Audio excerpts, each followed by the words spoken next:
Know who I am? I am actually Dov Baron, founder of FullMontyLeadership.com, and I want to welcome you to Leadership Unscripted, the Leadership Unscripted show. I'm your host, and in case you want to know who I am, you can find out more about me at FullMontyLeadership.com. There you'll be able to find out about my brand new course that is online, the Authentic Leadership in Action course. It's an e-course. It's available to you now. And for being a regular on these shows or watching the show, if you put in the bottom in the comments, put in course, we will send you a link that gives you a $50 discount off that e-course. So it's worth doing, worth checking out.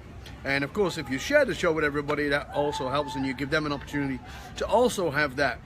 Like I said, I am the founder of Full Monty Leadership. I write for Entrepreneur Magazine, Thrive Global, which is Arianna Huffington's site, and a bunch of other great sites, about 12 outlets all in all.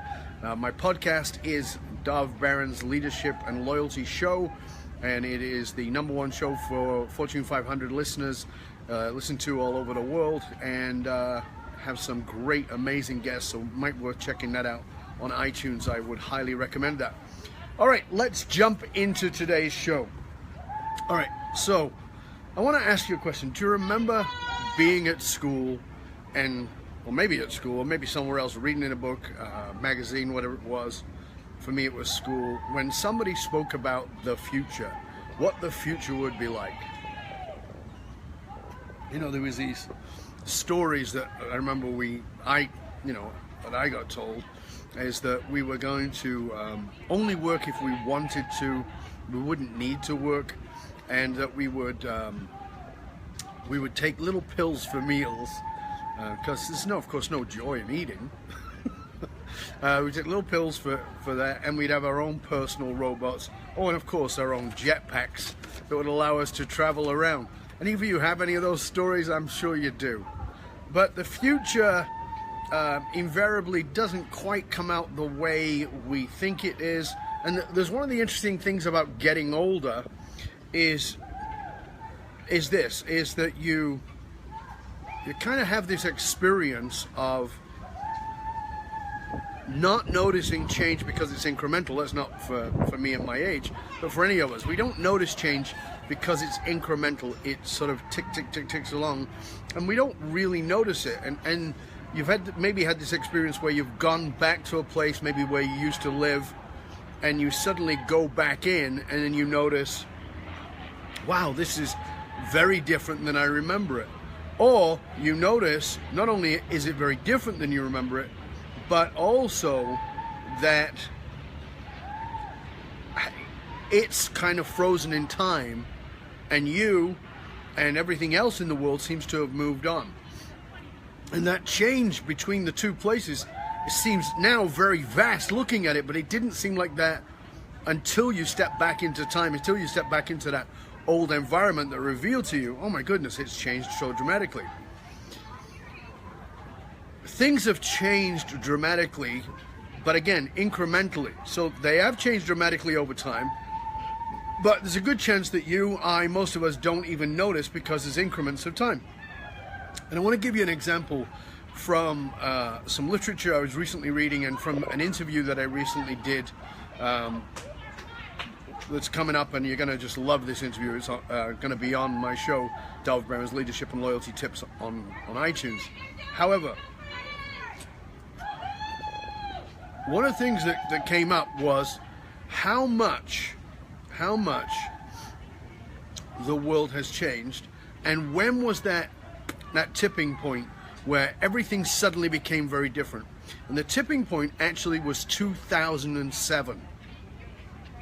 And why specifically at that time? So as we record this, it is the summer of 2017, so we're 10 years later. What was that shift? What happened? And what happened, it was exactly this. It was just this thing right here. It was what I'm using to speak to you right now, which was the birth of the iPhone. The original iPhone was 2007, 10 years ago. And that was the shift in technology. That was the shift that created a massive disruption in all kinds of things. It changed the way cell phone providers had to had to provide what it was they were providing. Lisa's saying, please ask the cheerleaders in the background to kindly keep it down. Yeah, not much chance of that. Just consider that they're cheering for you, Lisa, and they're telling you how fabulous you are. I did warn that was happening. All right, so that was the dramatic shift, was in 2007, 10 years ago. That's when everything changed. Now, you know, in recent research that I've been reading is that we can expect that one third of the first world workforce will be unemployed within 10 years. 1/3. So let's just make it up, right? Just imagine that there's, in the first world, and I don't actually know the numbers, because I'm sorry, I didn't do the research before I came on, but I was just thinking about it as I was walking. What does that mean? Well, think about this. Let's imagine that there are 1 billion people in the first world. There are actually many more, I know that for sure. But that means 1/3 of a billion people will simply be unemployed. And you know what? A lot of the futurists and a lot of the people who are actually creating the disruption understand this. In fact, Elon Musk, you know, who was definitely at the forefront of change, talked a lot about how he believes that governments are going to have to provide what they called a living wage, meaning because everybody's going to be unemployed, and you've got to have everybody at the poverty line, you've got to have this living governmental wage. You know, so those who were freaking out about Bernie Sanders in the last election and the socialist movement, our technology and our disruption may very well be moving us towards that. But what does this mean to us as leaders? Well, I want to put this to you. If you're a leader in any form whatsoever, so not just a CEO, but in any form whatsoever, you might feel pretty secure. You might feel like, you know, well, they can't replace us. But I wonder how many people thought that who are already massively disrupted. You see, at the time of coal, you know, like Donald Trump's talking a lot about coal these days, but I'm actually old enough to remember the coal mines of the UK. And in the 1970s, the strikes, because the Tory government were clamping down on the unions of the coal mines, and coal was already fading out in the 1970s. Does it still exist? Of course it does, but is it minuscule compared to what it was? Absolutely. The shipping business, the steel industry, all those things in the UK, gone. Those three things were massive employers in the UK back in the 1970s. Now in 2017, it's non-existent. That has gone overseas. And much of those things that were manual labor have been replaced by what we would call robots. Yep, robots. Now, you might go, well, okay, a robot can't replace me. No, but technology can. Here's what I mean. AI, artificial intelligence, is going to disrupt absolutely everything. Absolutely everything. You know when you go on a site and there's a customer service chat and you can write to the person, like on the host, the place that hosts my website. If I have a technical problem, there's a little thing that comes up there and it says, hi, this is Joshua, or this is John, or whoever it might be, or Mike. And it says, how can I help you? What is the challenges you're having? And you type that in there. Well, just so you know, that's not a person. That's artificial intelligence. That's artificial intelligence that has gathered the information, that has gathered all the questions that are asked, and has gathered all the answers to those questions. So it feels like you're talking to a person, but you're actually talking to artificial intelligence. Amazing, huh? You never probably thought about that. You might not have thought, well, of course that's a AI. But that is how everything is going. It is all artificial intelligence. So what does this mean to leadership? I'm going to be totally and absolutely transparent, frank, and vulnerable with you. I've been in this world for a long, long time, this speaking world for a long, long time, and been very focused on leadership for quite some time too. And a lot of the time, I go in and speak to these CEO groups, and I'm talking to other speakers who go in and speak to these groups. And I have one friend that I know who goes in and speaks to these CEO groups, and he makes about $500,000 a year from speaking to these CEO groups. Now, I don't. I'll be totally frank with you. I do not make even close to that, even a fraction of that, in speaking to these CEO groups. So why? And the answer is because he teaches strategy. He teaches a thing. You know, do this thing with your technology to create this and make this happen, and they eat it up.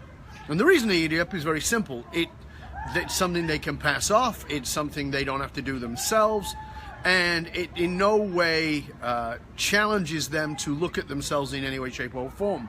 What I do is, of course, very, very different. It is human development, it is leadership development, and of course it requires a much greater personal willingness to take personal inventory about who you are and about how you lead.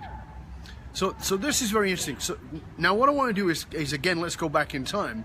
And let's go back in time to the 70s, 80s, 90s, and even the beginning of the 2000s. What did it take to be a great leader back in those days? Meaning, if you showed up for an interview and you had as a resume for being a leader, what did you have to have on that? Well, one of the things they would look for is a level of charisma. How charismatic are you as a leader? That was important in the 70s, 80s, 90s, and 2000s.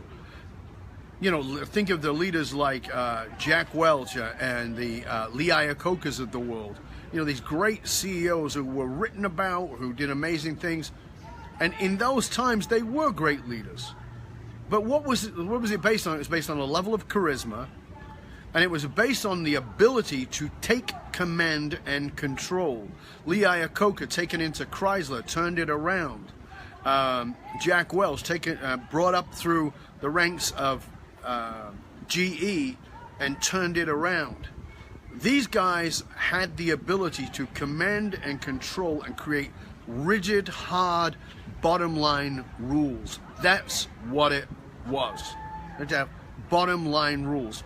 And here's what I want you to understand about leadership back then, and why AI is going to massively disrupt leadership. And it's this.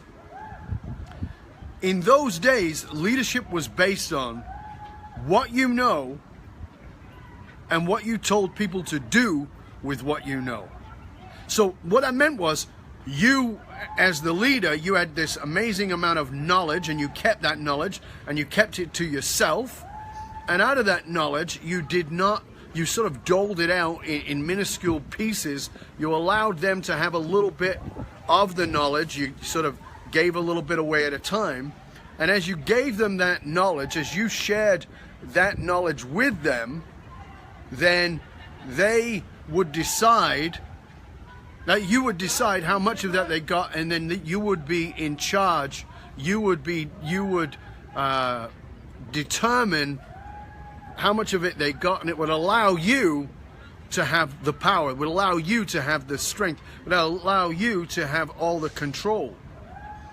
So you doled out the information, and so it was about knowledge, accumulation, hoarding, and then distribution, but only for the purpose of telling people what to do, for the purpose of getting them to do what it is that you wanted them to do.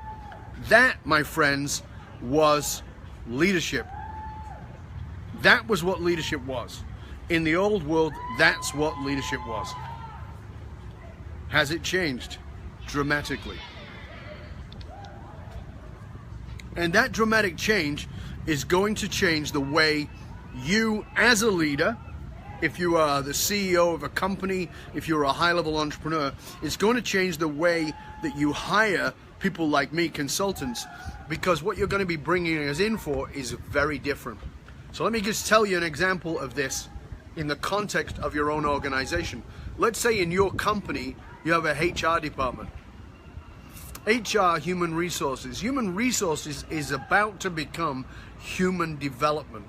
Yes, they'll be in charge of the hires and the fires and the culture and all that, but it will be about human development. It will be about understanding people. So instead of trying to be the smartest guy in the room, which is going to be a waste of time, here's what I want you to understand about that. Anything you can know, AI, artificial intelligence, is going to outknow you. If I want to know something, you know, as a speaker, I train people to speak, and one of the things I say to the speakers that I train is this: if you're looking to speak and give people information, and that's what you're looking to do, don't bother trying to speak. Forget about it. Give it up. It doesn't work. No point. Why? I'll tell you why. It's very simple. Because if I want information about anything, I can go on Google and I can get more information than I could possibly ever consume. So it's not about the information. It's about the personality.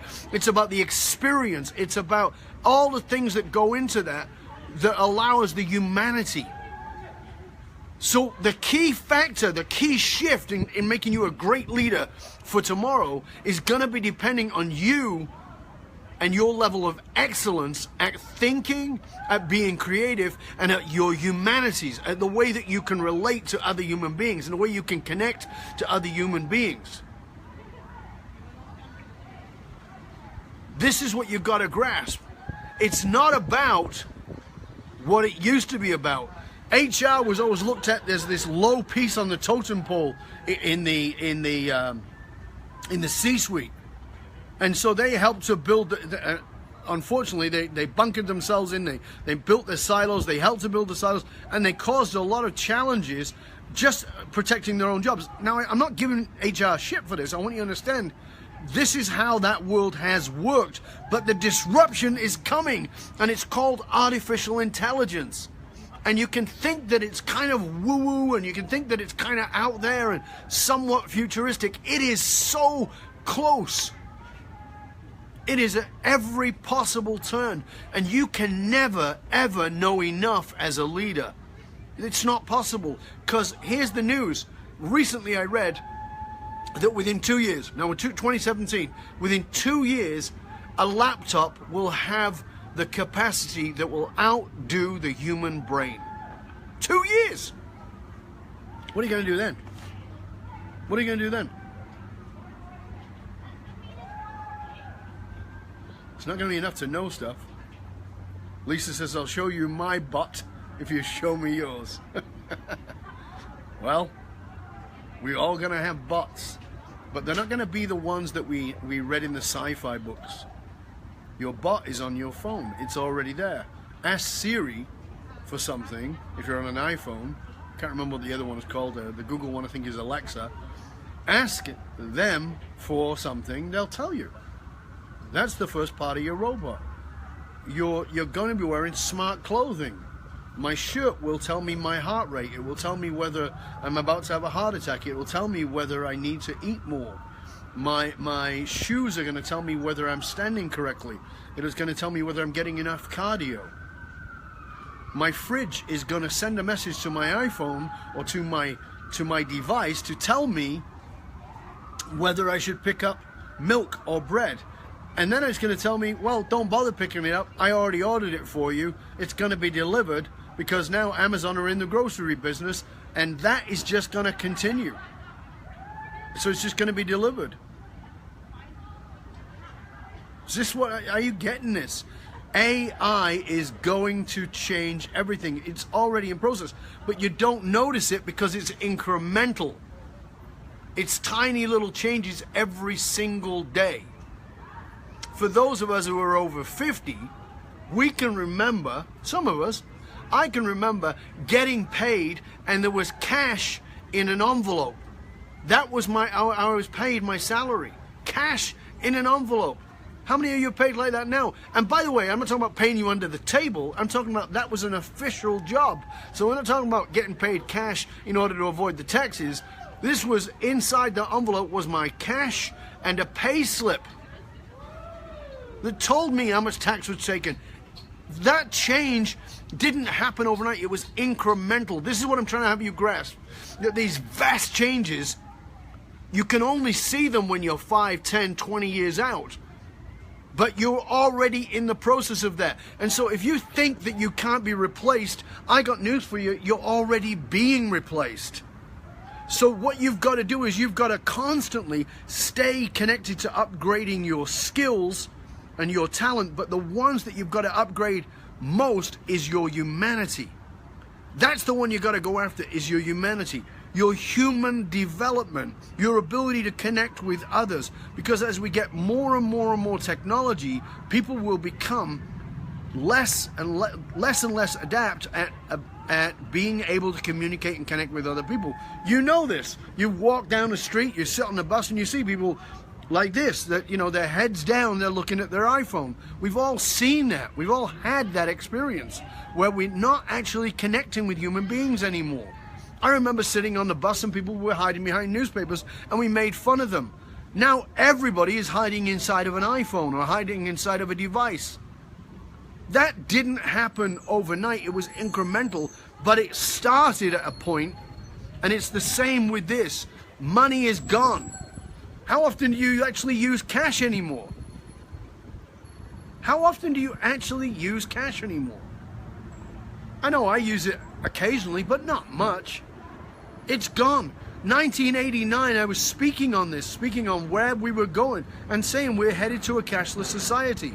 And we will be told it's a way to end black market stuff. It's not. It's all about other things, and it's about data. We are living in a data age where they're collecting all the data on everything. I know, I've done it, I do it, it's fun. You know, you go and do those stupid tests on Facebook that says who were you in a past life, or which movie star do you most resemble, or, you know, some other nonsense. But every time you put that in there, they're collecting your data. They're building a profile of who you are, and then they're going to put ads on your stream to sell you stuff. Now think about that for a moment, and now think about this. I can remember, born in the UK, I can remember when there were 3 television channels. BBC One, BBC Two, and ITV. You may remember living in the US when there were 3, 4 channels. How many are there now? Hundreds, maybe thousands. How many people pay for those channels anymore? Right? Remember when you used to go to Blockbuster to get your videos on disc? That's gone. Now you download them. Now you don't even download them. Now you just stream them. All these things have changed dramatically. Anything you think can't be replaced is already in process of being replaced. So here's the thing. What I want you to know.